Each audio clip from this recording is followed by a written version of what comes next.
Hey, today I want to talk about whether you should or shouldn't play above the middle of the bass guitar fretboard. I'll see you inside the video.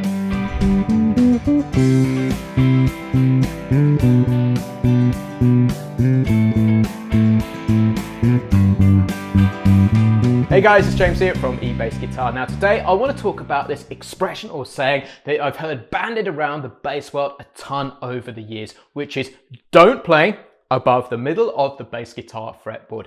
Now, you might have also heard these expressions where they describe the lower end as the business end or the upper end as the dusty end because it doesn't get that much use. So today, I want to give you my take on this subject. Now, here's the thing I've discovered after teaching hundreds of students in person over the years and now thousands upon thousands online is many students get musical vertigo when they have to go up the dusty end. But there's some incredible musical applications that you can use it for. And I encourage you to have a complete command of the bass guitar fretboard. Because the reality is, if you know this end of the fretboard well, it will only make your playing down this end of the bass guitar even better. So what I'm going to do is show you how to use 3 different registers or areas of the fretboard, because what I've discovered over the years is they need a slightly different approach. Once you start understanding the approaches you need for the different areas of the fretboard, it will make using the whole of the neck that much simpler. So before we get started today, I want you to know there's a completely free PDF which comes with this lesson, so you can see everything I'm discussing today written out in standard notation and tab.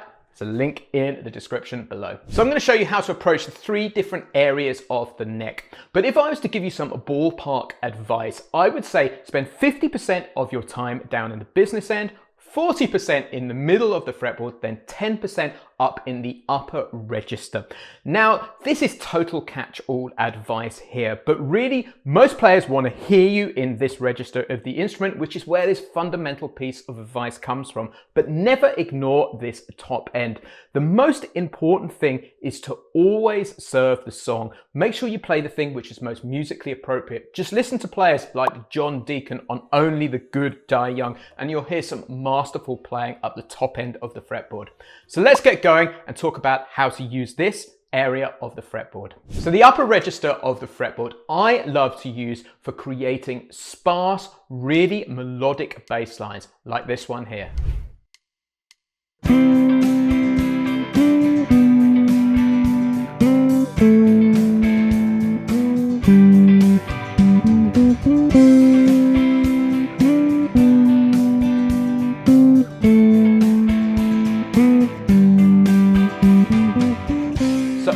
I'm doing there is I'm simply playing the root note to each of the chords in the highest place possible on the fretboard. So that's simply a C, a G chord with a B in the bass, an A minor, and then a G root. Then what I'm doing is I'm adding these beautiful little melodic passing notes. So I'm going G or C, D, B, C, A, B, G. Then right at the end of the phrase, I'm doing this fill here, which is G, A, B, D, C. So what makes this register sound even more beautiful is when you put some lovely little slides in there. So when I play it now, just check out this melodic bass line.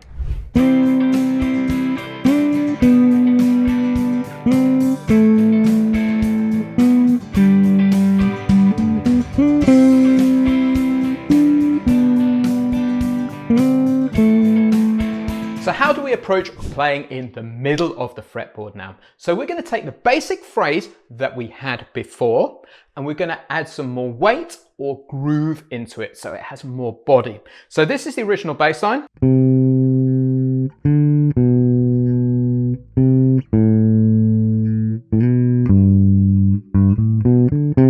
Down the octave. Now we're simply going to put more roots in notes in there, but with some daylight in between or rest between each note. So it sounds like this. So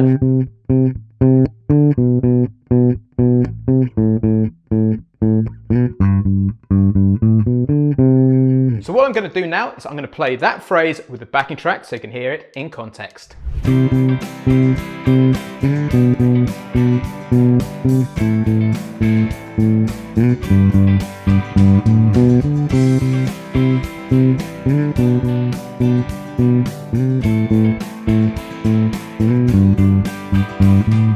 So as you can hear, we're starting to get more body to the phrase now, but we're also retaining those beautiful melodic elements of the bass line. So I'd love to ask you, if you're enjoying this lesson, please make sure you like and subscribe to the eBassGuitar YouTube channel, because we release a lesson every single week designed especially for the beginner to intermediate bass player who wants to take their bass playing to that advanced level. There's a red button somewhere around this video. If you click it, you'll be the first to know when a new lesson goes live. So how I like to use the lower register is I like to have this for maximum body and weight. So what we're going to do is we're going to take the original example that we played in the upper register, retain those melodic elements, put it down the octave, and then we're going to fill out the first 3.5 beats with pumping eighth notes. So listen to this in isolation.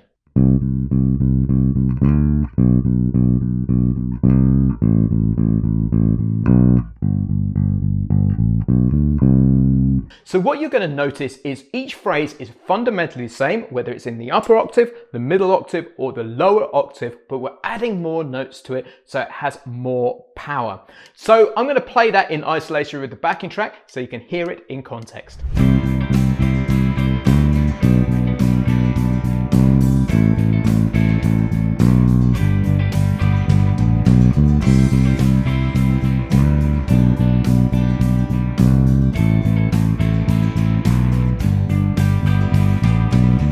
As you can hopefully see, using the different registers of the fretboard or the different octaves is all about how you approach them and picking the best musical device for the situation. So you can hear each of the 3 bass lines now and how they gather weight and also retain the melodic elements. I'm going to play each bass line one by one with the backing track round and round so you can hear them all in context to finish this lesson off.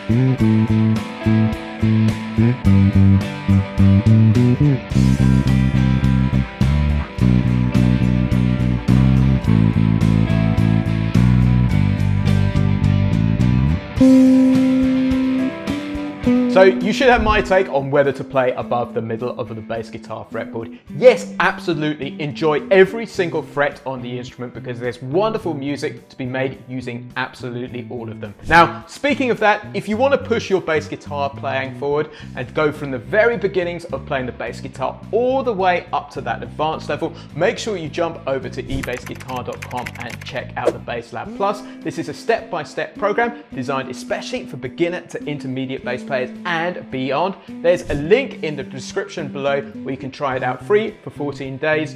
If you've enjoyed these concepts today, please do let me know in the comments below. Cheers, I've been James from eBassGuitar.com and I'll catch you next week.